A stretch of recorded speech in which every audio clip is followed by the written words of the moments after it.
Human trafficking has an extensive history persisting throughout the existence of humanity. It spans across every corner of the globe, and with the advent of the internet, the problem is no longer confined by physical boundaries. Welcome to The Scaries, brought to you by Racer Co. I'm Sky. And I'm Talitha. We are proudly broadcasting from Treaty 4 territory here in Regina, and in each episode we tackle the alarming, inconceivable, questionable, shocking, and scary statistics relating to, impacting, and intervening with the lives of women and girls worldwide. You'll hear the scary truth, take away tools and tips, and learn about what you can do about it. And The Scaries is an opportunity to raise awareness, share resources, and use our voice and power as women and supporters of women to make some real change. We'd also like to note that the views expressed on this podcast are solely our own, and this is for entertainment purposes only. We will be sharing, especially in this episode, some content that could be triggering to you, so please listen with caution.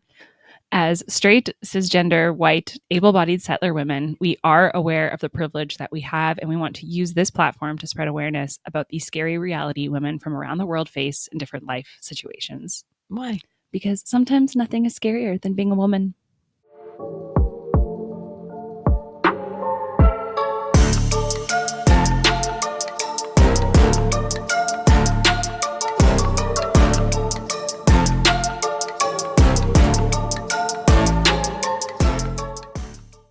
So we'd like to preface this episode by saying that it's not going to be an easy one to listen to. It was a hard one to research, to be honest, and not because of it's like a difficult topic or a complex. It is those things, but more so because it's a very raw, real, and scary, and really unspoken or untalked about topic.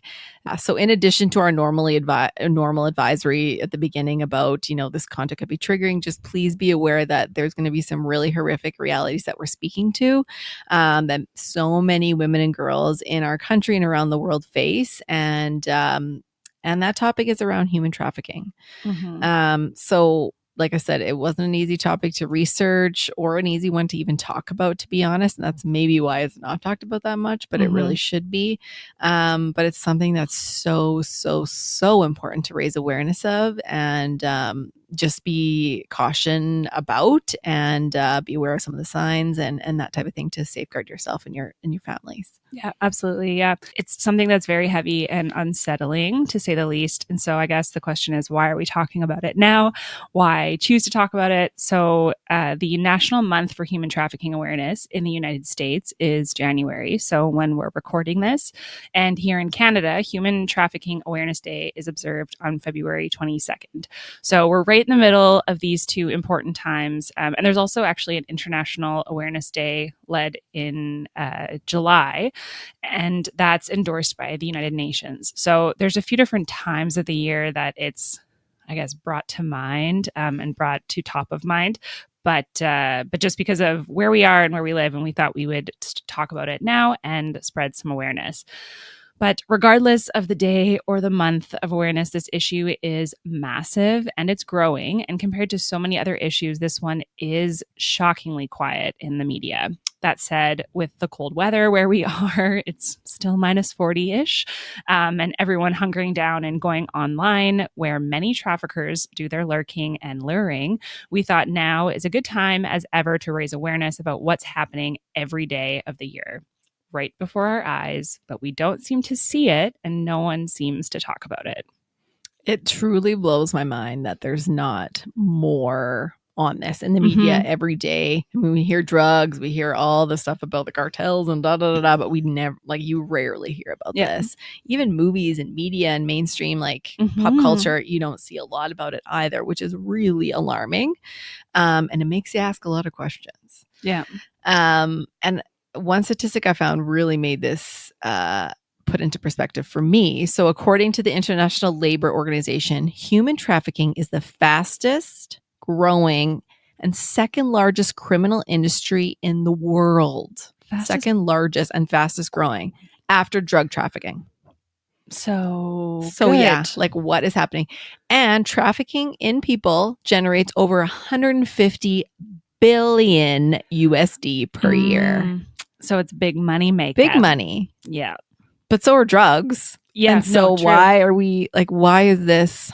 I don't understand. Well, and as we will go through, there's a lot of like sneaky ways that people are getting around it and doing it. So obviously big money to be made and not really having to leave your house or do anything with it. Yeah. And like when we did look into this a little bit about like the why is it so quiet? And it's even hard to find anything that because it's so hidden. It's true. Yeah. And there must be some big players at the top keeping this all hidden. Like there's lots of Mhm. connections in the background. But the scope of human trafficking in Canada, specifically and around the globe, is much, much larger than reported. There's actually very, very few convicted cases or discovered cases of it, which is crazy. Yeah. So in Canada, specifically, police services recorded only about 3,996 incidents of human trafficking between 2012 and 2022, over 10 years. That's Only like 4,000 incidents, but there are probably 20 times that. Mm-hmm. This only scratches the surface, and the majority of victims are unreported and remain hidden in the shadows. So I don't know if the police have different records that just aren't sharing them, but a lot of the statistics we'll be sharing are actually from Statistics Canada. So it's like right on the like government, but just no one's talking about them. No. And when we looked about who's the most impacted by human trafficking, you may take a wild guess on the answer. Dun, dun, dun. Women and girls represent 72% of all trafficking victims globally. 72%. And 77% of detected female victims are trafficked for the purpose of sexual exploitation. So I guess one of the biggest misconceptions is that trafficking does not happen in Canada or in any other Western, and I'll say developed quote unquote country. But unfortunately it does. It's happening everywhere. And it especially happens in Canada. So what's worse nowadays, you don't actually need to cross the border to be trafficked. You can just be trafficked right here in your own comfy home. So in fact, according to Statistics Canada, again, as we will be referencing a lot, 90% of reported victims in Canada are Canadian citizens. And among these victims, 96% are women and girls. And of the known victims of human trafficking in Canada, 25% are under the age of 18. So that's known victims. Again, so many we know that we don't know about. Oh, yeah. And that's just a very small portion of them. So further to this, in Canada, it's actually a crime under the Criminal Code and the Immigration and Refugee Protection Act, which obviously should be Hope so. Jeez. This crime. Is a crime I don't know what is. Yeah, exactly.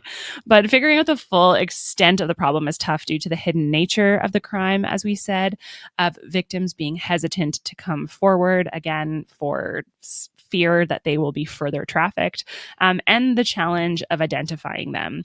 So the Department of Public Safety for Canada has outlined those who are most at risk, which include Indigenous women and girls, migrants and new immigrants, 2S LGBTQIA plus persons, children and youth in the child welfare system, those who are socially or economically disadvantaged, and migrant workers may be particularly vulnerable to exploitation and abuse due to many factors such as language barriers, working in isolated or remote areas, and the lack of access to accurate information about their rights.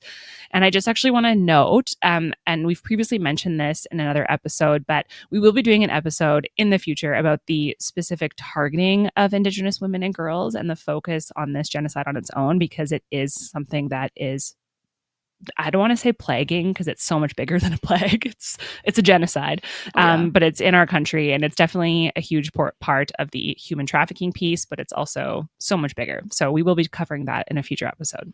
And if you've listened along since episode 1, you'll notice that like pretty much every episode we've had brings up the disproportionate impacts on Indigenous women and 2S LGBTQIA plus and migrant workers and women of color but Indigenous girls is very much a area of concern, again, specifically here and in other places as well. So today, back to this specific topic is, so how have we missed this? How is this happening right under our noses?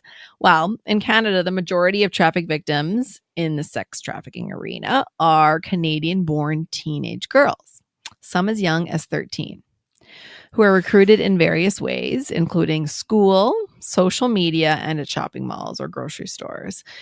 Techniques used by traffickers include building dependence by buying gifts and even posing as boyfriends. It actually even is reported that the younger male members of street gangs simulate affection, pretending to be interested in these young girls romantically as a tool to recruit young women. And there's also, I think we'll get into this later, but also young girls helping with trafficking as well. They pretend to be friends with these other young girls, get them into their cool girl clubs, and then they traffic them. So parents with teenagers out there, just be careful. Yeah. Really just be careful about those social medias that they're on and where they are. And yeah. It's terrible. And again, we'll get into this in a little bit later, but it's the social media and internet of things that have really like ramped this up. Exactly. Yeah. So another misconception is that traffickers are strangers. Similar to interpersonal violence and the things that we went through in the past, they're not. Commonly, coercion and grooming are a part of trafficking, and this means that traffickers often build that relationship with the victim. So they've been talking to them, they've been grooming them for months and months and months, establishing the trust and the emotional connection so that they can manipulate and ultimately exploit them. In fact, only 9% of traffickers were complete strangers to victims, so they were like walking around the mall and they were taken. Due to this coercion, many trafficked victims do not identify as victims of trafficking because they're like, oh, I was chatting and we were dating and whatever it was, right? Victims may also be too fearful to report or may not trust law enforcement, which is common, or may have an ongoing intimate relationship with the trafficker, and many will go undetected as a result or as they're being sold online. These factors all affect reporting, which in turn affects the statistics and the amount that it's talked about. So like when I was a kid, I was a worrier as a kid. I mean, I still am. I have a lot of anxiety. And to fuel this anxiety, I also listen to a lot of true crime things and like consume a lot of true crime things. But like my fear as a child, and like I think still to this day, that's like always lurking in the back of my mind, is like being taken or like being, you know, like by a stranger and whatever else. Like that was my like big fear as a kid. But I mean, these statistics are also showing, I think that's like another whole thing, but these statistics are showing that like it's someone that you know. Right. Or you built or you have a relationship with, or you think you know, right? Yeah. Whether or not you know the truth. Right. Exactly. Yeah. Or like their insights. Yeah. Like that's just, which is even so much scarier because you build trust and then obviously these are where these trust issues come from. So during this research, we actually came across a really eye-opening report from Voice Found on behalf of the Department of Justice for Canada that was released in January 2023, so just 1 year ago, called Finding Our Voices, Lived Experiences in Human Trafficking. So the participants include 21 females and 1 trans female who participated as lived experience experts in semi-structured qualitative interviews for this research study. So they had been trafficked at some point in their life. The majority of the participants were first trafficked between the ages of 13 and 18, trafficked more than once, and all but 1 participant indicated that they had attempted to exit more than once. So they had tried to leave multiple times. When they did exit successfully, half the participants said that they did so on their own without any support. So the questions that were asked in this interview and in this study looked at demographic data and corresponded with the survivor's timeline from beginning trafficking, during and exiting trafficking, and then also after following up on them after exiting trafficking. The research also included a section where survivors were given the opportunity to share additional insights directly to Justice Canada. So like these things went right to Justice Canada. And I'd like to share a few of those now just so we can continue to set the stage for why this is so horrific and just really understanding the reality that so many individuals are in and why it's important to discuss this issue. So many participants indicated, based on their lived experience, that they have not seen enough education and awareness about human trafficking, particularly for youth and especially for at-risk youth.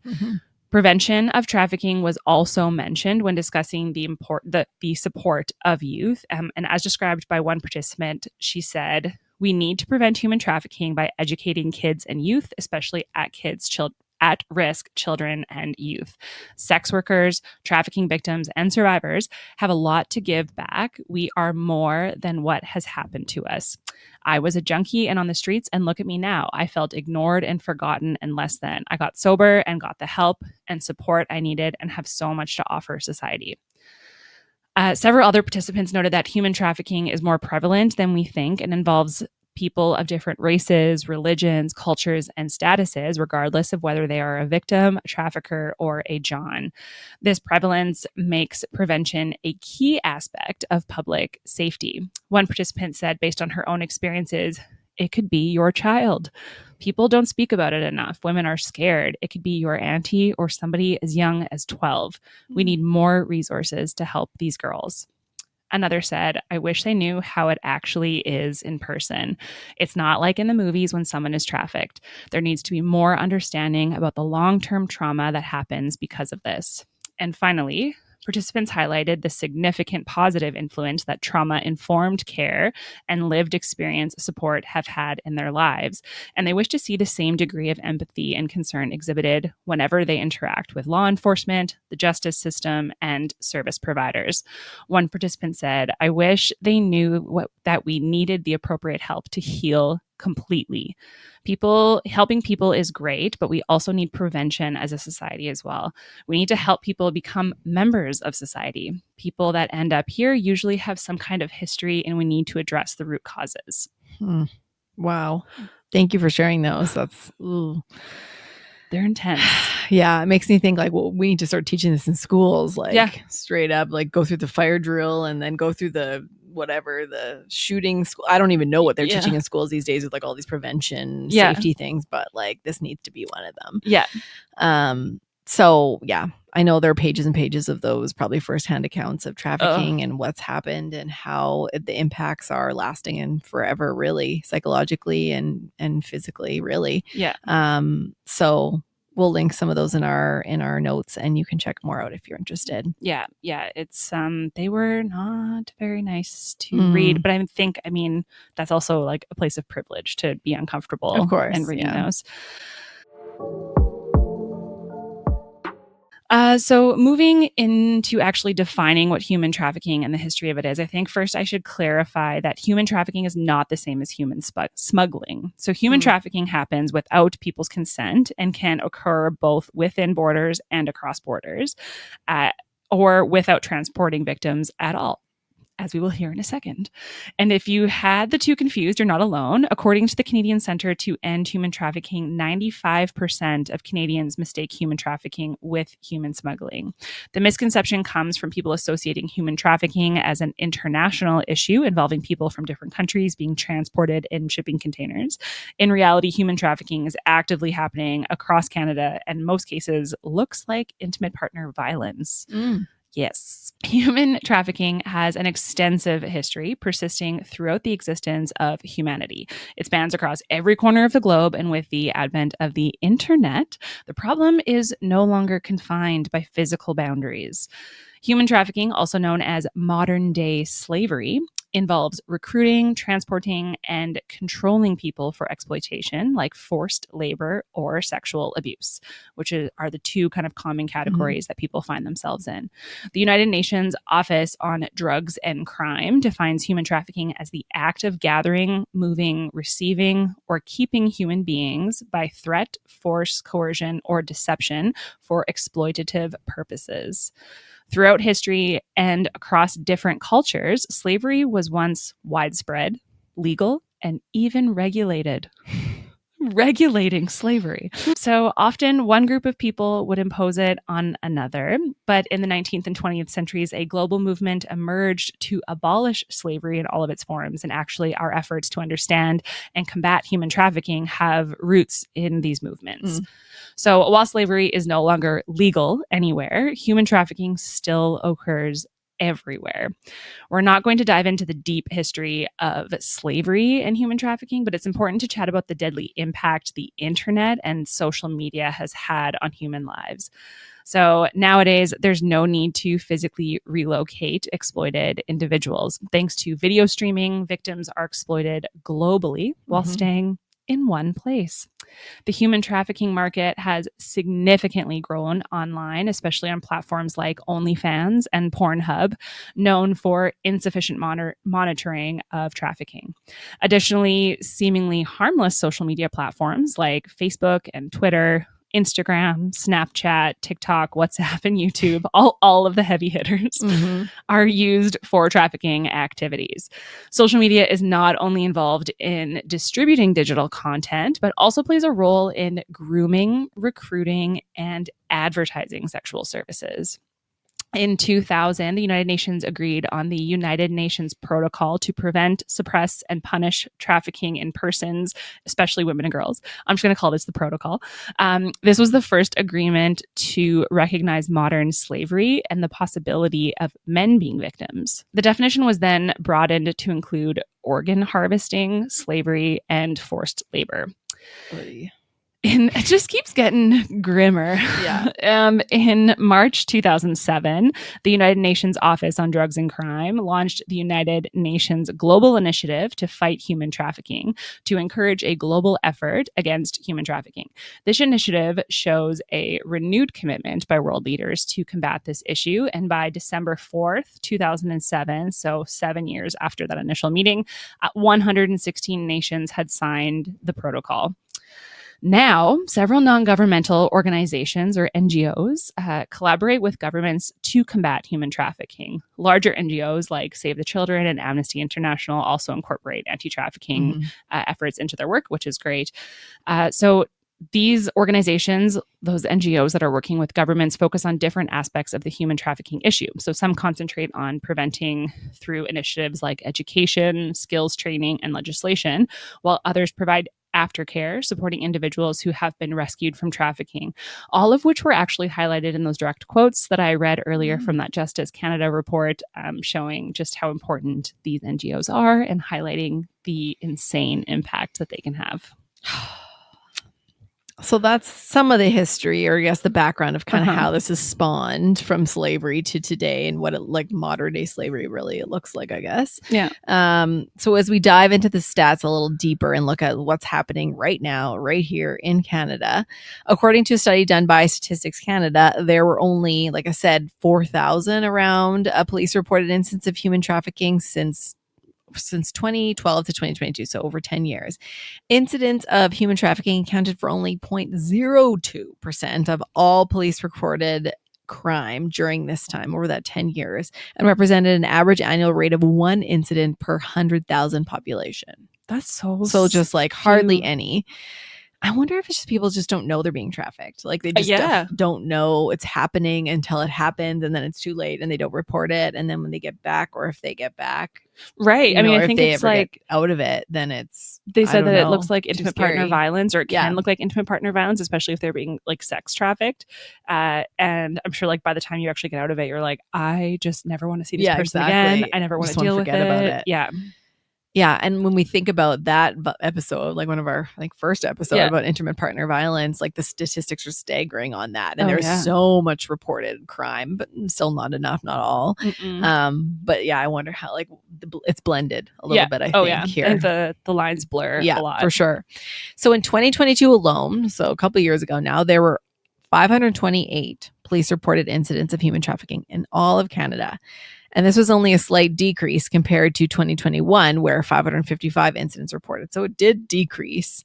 I mean, by like not many. Yeah, like 25. Yeah, but still, like I'm sure it actually wasn't. I'm sure it was more. Just not reported. Exactly. And when we look at longer term trends between 2012 and 2021, there were year-over-year increases, though, in the number of police reported incidents of human trafficking, like except for in that 1 year.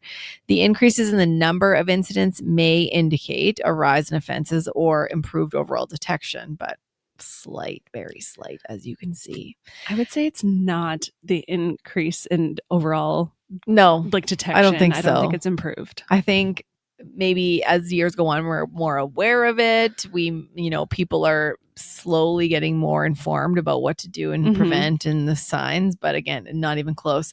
Where I learned about a lot of this is TikTok, to be honest, and not people trying to traffic me per se, but like people I follow these like parenting safety things, and that's a lot of the topics that they talk about nowadays.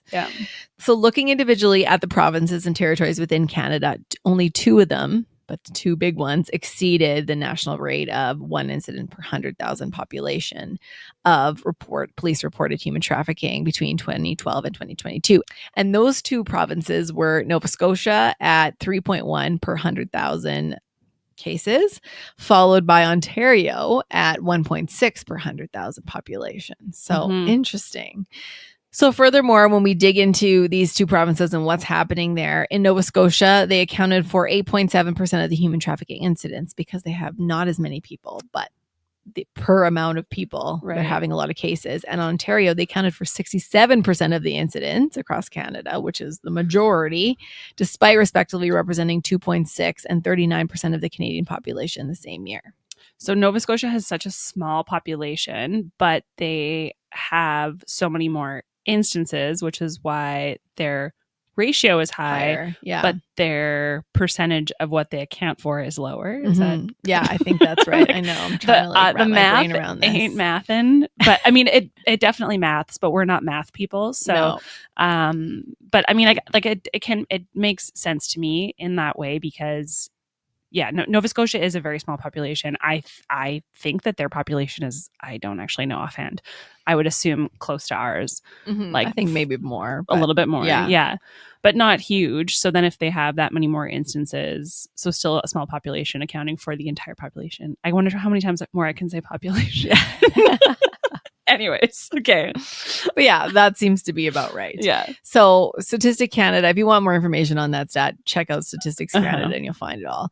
And we'll link it in our notes. But Statistic Canada also noted that the relatively high rates of human trafficking in Nova Scotia have been linked to the provincial's geographical location. So Nova Scotia has been identified as a hub for human trafficking due to its coastal location, right? They could just get right off into the ocean, where victims often move from the Atlantic Canada to the rest of the country, or from the rest of the country to this province and moved elsewhere. So that makes sense. Yeah, they're like just that, I don't want to say shipping yard, but they are like, it's just absolutely just easy to go missing. Yeah. Absolutely brutal. Well, I don't know why this next stat actually surprised me, but according to Statistics Canada, the majority of instances of police reported human trafficking are in urban centers. And I think it surprised me because I just feel like I always feel safer when I'm in a big city because there's so many people around and you're like, there's lots of people walking around. But I mean, obviously that's not like what they're basing a stat on. But anyways, in 2022, the majority of human trafficking incidences at 82% were reported to police in what Statistics Canada defines as census metropolitan areas. So like cities. There are large, densely populated centers made up of adjacent municipalities that are economically and socially integrated. This is right from Stats Canada. I just want to make sure that we are reporting accordingly. But yes, that just means a city.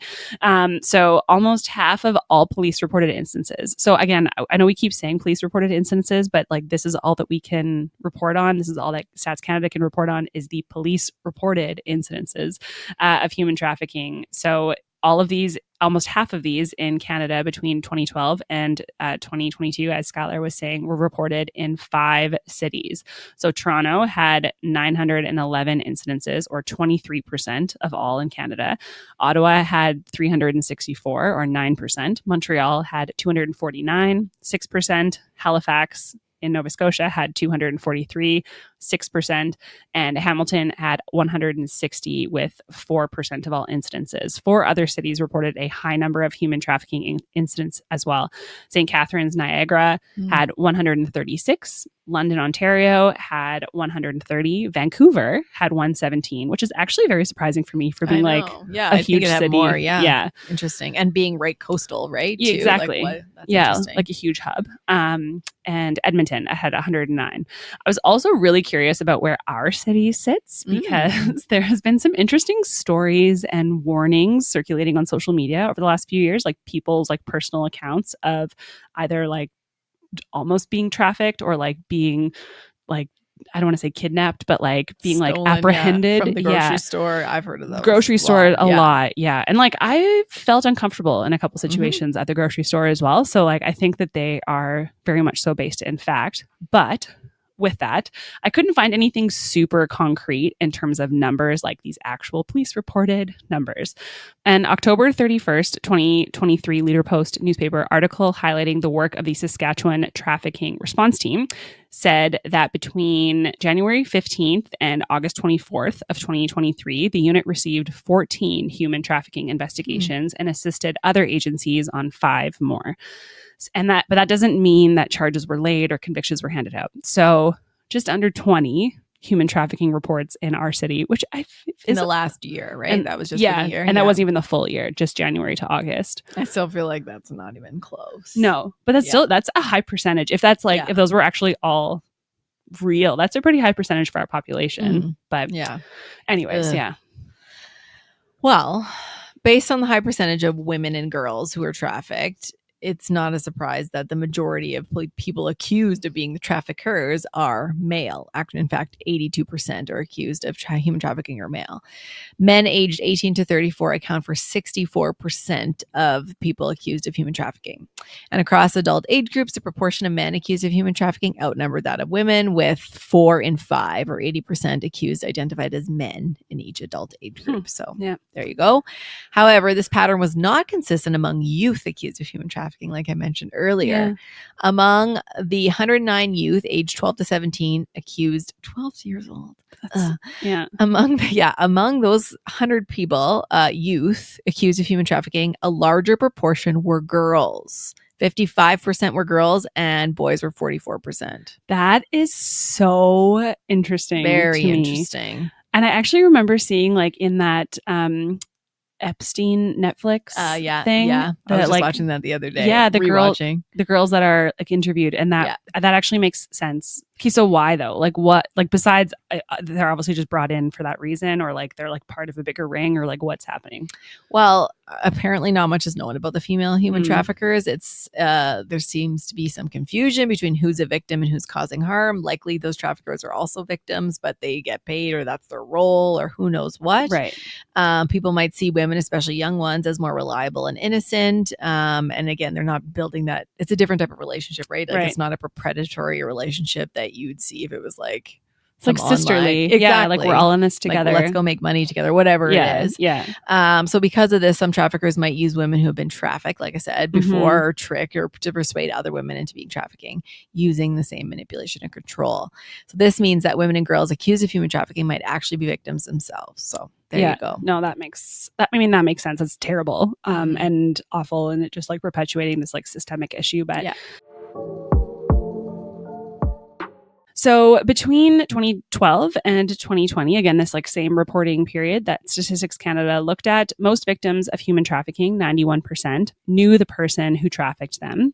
About 1/3, 34%, being trafficked by an intimate partner. Traffickers often pretend to be romantic partners to lure victims, and some victims are trafficked by casual acquaintances at 22%, or those with criminal, 13%, or business, 11% relationships. Friends at 5.7%, or non-spousal family member, 2.9% trafficking is less common. And I actually read an interesting article that traffickers had been known to use social media in grooming potential victims and sometimes work together on teams, with one attempting to erode a mark's confidence. So like saying, like commenting, "You're so fat," on someone's post, while another showers them in compliments to build rapport, like "You're so beautiful." So the trolls are working a hidden agenda. Yikes. Which is really scary because there's a lot of them out there doing a lot of crazy things. But I think least surprising of all of these stats is that the COVID-19 pandemic worsened human trafficking. 2/3 of frontline workers reported an increase in online recruitment for sexual exploitation, including webcam and forced online pornography. Europol even noted increased online activity related to child abuse material, which is awful. Like we saw in our very first episode about intimate partner violence, lockdowns and limited services made it harder for victims to escape, and closed borders trapped them. Essential support services were also reduced, allowing traffickers to adapt to the situation by moving their illegal activities to private properties and online. As if the pandemic wasn't bad enough. We got all this So much more. even worse. Mhm. Oh my Lord. So after all this is happening, Just a silent scream. why? So this is all happening more and more right under our noses. And so what is the lasting Mhm. impact? Again, it's growing. This is the second largest criminal industry in the world. That's crazy. It's growing. Yeah. So what's the impact on women and girls specifically? Because we know that they're the most affected. Mhm. So obviously this is a no-brainer. There's some serious physical and mental health impacts. Some of them can lead to the loss of basic human rights, obviously, childhood, innocence, family Mhm. stability. It results in severe mental health issues like anxiety disorders, post-traumatic stress disorder, depression, and of course, substance abuse. Mhm. Research also indicates that women trafficked for sex face higher levels of fear, isolation, trauma, and mental health challenges compared to other crime victims. These women also encounter higher rates of physical and sexual violence, obviously memory loss, sexually transmitted diseases, and traumatic brain injuries. Ugh. Survivors of sex and labor trafficking, especially females, often experience depression, anxiety, and PTSD. And a study in England revealed that 78% of women and 40% of men who survived trafficking reported high levels of these mental health symptoms. Another study in 2022 highlighted the potential for sex trafficking victims to develop Stockholm syndrome, forming an Oh. emotional attachment to their abuser. So they just never leave, probably. And substance use, abuse, and addiction are also common outcomes among human trafficking, as mentioned. So just the spiral, it goes down and down and down, right? Like it's just so hard to get out. It just adds new challenges. Well, and I think even like reading that Justice Canada report, it's like one thing perpetuates the other. So like then you become dependent on substances. So then therefore you need your trafficker to like give you money for and all they supply all these things. And and the women, like we talked about in the beginning, who's most susceptible, what type of women, from what kind of intersectional identities. A lot of them are already those equity deserving groups. They're already marginalized. They're already probably facing economic challenges and, all those things. So it's like you start hard and you go into an even harder place. Yeah. It's just so unfortunate. So the next question then we have is, what is being done about this right now? We've gone over a few of the things, but here are a few more. So to address the increasing number of women and girls that are trafficked every year, the United Nations adopted the specific protocol to prevent, suppress, and punish persons trafficking in persons, especially women and children. As I mentioned, the protocol, supplementing the United Nations Convention Against Transnational Organized Crime back in 2000. However, the United Nations Office on Drugs and Crime 2020 report highlighted an urgent need for more preventative and responsive measures. And as the number of children who are trafficked has tripled over the past 15 years.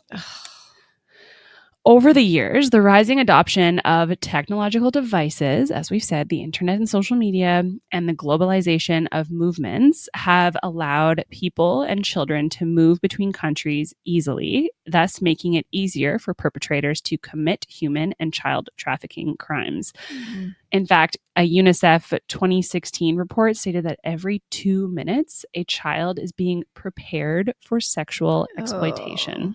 Gross. Absolutely disgusting. My kids aren't ever getting social media. I know. After like doing these things, I'm like, my son will just stay in a dark room and never. My gosh. Yeah. A Statistics Canada report released in December 2023, so just last month, shows a small portion of trafficked people see their traffickers brought to justice, that police solve fewer than half of cases, and that most instances reported to police do not result in charges being laid. Why? So essentially, like nothing happens. They just... I do not understand. People are not being brought to justice. Half of cases are not solved, and charges aren't being laid. In Canada, the National Strategy to Combat Human Trafficking was announced in 2019 to prevent and address human trafficking, including providing support to victims and survivors. Despite legislation prohibiting all forms of human trafficking, both within and outside Canadian borders, as we've said, it's against the law, it is difficult to detect and measure due to its hidden nature. So victims of human trafficking are generally isolated and concealed from the public, and many may experience barriers or being willing willing to report or being unwilling to report to authorities for various reasons, including a general distrust of authorities, feelings of shame, fear of consequences, language barriers, or a lack of human rights knowledge. So not even understanding what your human rights are. Yeah. So a lot of work to do, as Yeah. you can see, which is why we wanted to spend some time on this topic today. And we'll probably, like I said, get into it even more deeper into the future. So what are some signs we as parents, we as women, we as supporters and allies can do to recognize human trafficking and be proactive? Here's a couple. So there's 5, I think, here. Number 1 is poor living conditions and working conditions. So if you're seeing someone with limited communication and social interaction, they're not able to use their phone, they're not able to connect with you. They're working really, really long hours over long periods. They don't have any days off. They live in poor substandard conditions. They have no access to medical care. They receive little or no payment or no access to earnings. These are some signs that something sketchy is going on. Okay.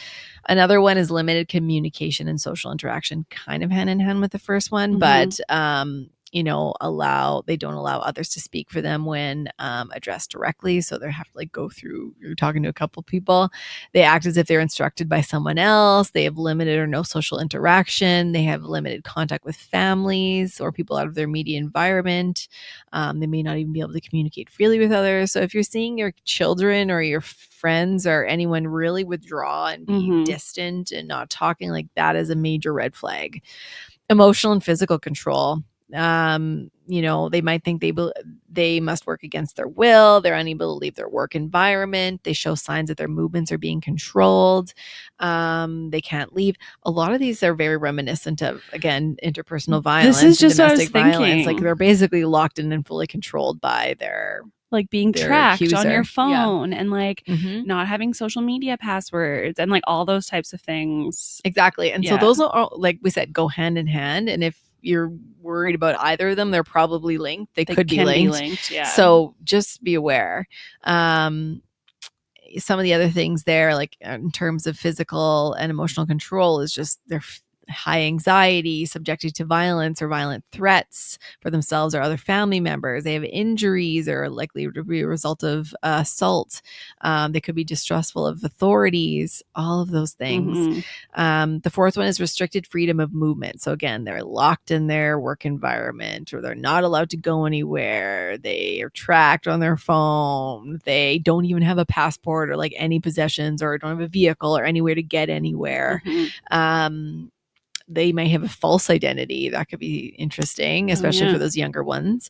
They might not know their home or work address. Ugh. So yeah, just be aware of some of these things. Especially for those medical workers out there who are checking these things and seeing assaults come in and, seeing some of the things asking for identity and things like that. And you can't find it. Those are some big red flags. Victims who have been trafficked for the purpose of sexual exploitation may also be any age. So again, it doesn't just have to be kids or youth. These are young women of all ages, really, men too. So don't discriminate on that. They can move between brothels or work in various locations. They could be escorted to and from work activities. So they have someone who's kind of always lurking around with them.